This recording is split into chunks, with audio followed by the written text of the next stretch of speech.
First and foremost, I'd like to thank my sponsor for this video, nobody. Myself, sponsoring this video for you and you only. So today we'll be doing the full frame sensor cleaning of the Nikon, whatever you want to call it, D750. Now for you full frame users out there, this is going to apply to any full frame camera. I'm just using my Nikon D750 for example.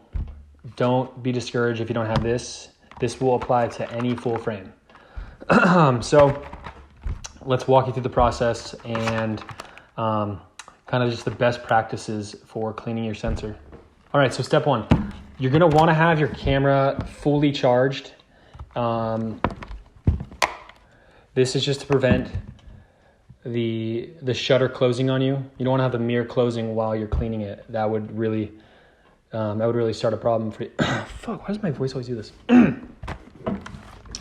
This would be so much easier if I had a camera shooting down, but it's not. It's all right, we'll get through it. We always do, we'll be fine. We'll be fine. Is go into my settings menu, and then I'll go into clean image sensor. Did you hear that? You're our neighbors. Clean image sensor, hit it, clean now. Cleaning the sensor. Okay, that's just one of the steps. Now, if you want to take a reference photo, go into your settings and then take a photo of bright, featureless, wide object, 10 centimeters from lens with your focus set to infinity. If you want to do that, most of the times you won't, you can just look at a reference photo before and know your sensor's filthy. So that's just an additional thing you can do. If you have a duster, you're gonna wanna blow some air up in here.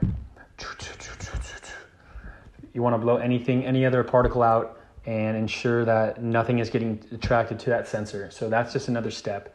But I'm not doing it in this video because my duster is not here, but it's okay. You're gonna go to your settings, lock mirror for cleaning. It's as simple as hitting start. And then you'll see this information screen that'll prompt you to the next step, which is when shutter release button is pressed, the mirror lifts and the shutter opens. To lower the mirror, turn the camera off. So we're gonna press the shutter button. Now you hear that, and now the curtain is up. So we're gonna take the lens off now. And also, ideally, when you're doing this, you don't want to be in an area where there's a lot of movement and or motion. For example, being next to a window, and you don't want to have all these particles coming through and potentially getting into your camera. So that's just another thing to be wary about. And also, you see people here. You see this with the guys wearing the gloves. That's obviously just like a precautionary step. You don't have to go to this extreme. Now, if you want to, great. You can do due diligence of just going the extra mile, but for most cases, you really don't need to. Now you can see the mirror. Now you can see the sensor is fully exposed here. So ideally, we want to get this done as quick as possible, because as I was alluding to earlier, we don't want to have any other type of dust or particles come into the camera. It's a very easy process that most people like to overcomplicate, just because. You know, the people thinking, I think people just get afraid because it's an expensive device you're working with here, and so you don't want to be the one causing the issue. But I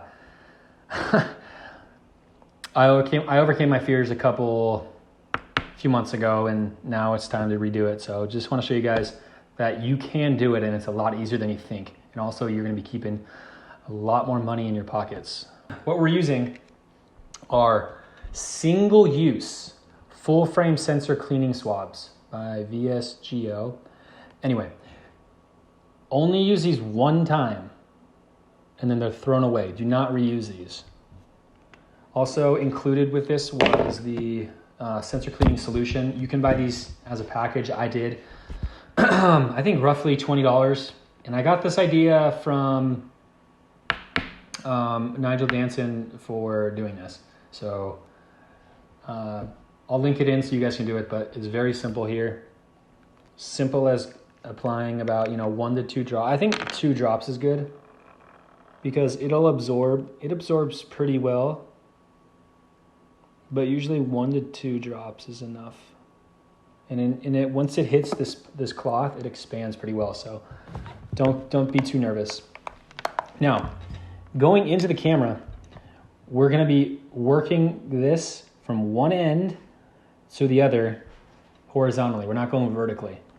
And the technique here is moving it from one side completely and back on the opposing end of the brush. So one and flip and turn it back over. And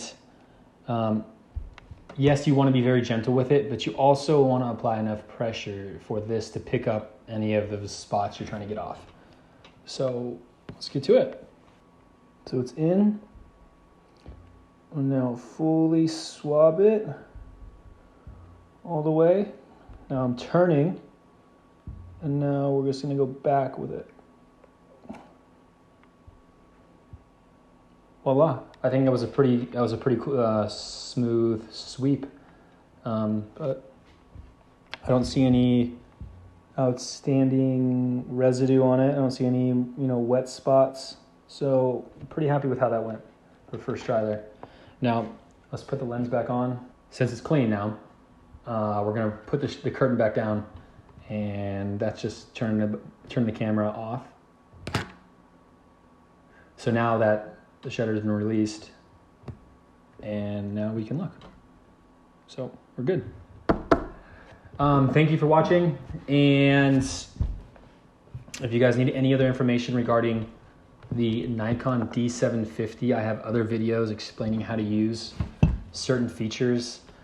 And there's gonna be more content coming around this camera. I'll be doing a yearly review coming soon, because I've had this camera for about a year now. But any other content, most of my content revolves around this Nikon drone, outdoors, and Michigan, upper Michigan. I'm located in Marquette, Michigan. So thanks for watching, and hope to see you on the next video. Hope to see you are going to watch the next video. All right. Ciao. I think it's time to get some peanut butter. Hey. All right, it's going to pass you, hey. Okay, then actually we're not going to be doing this now.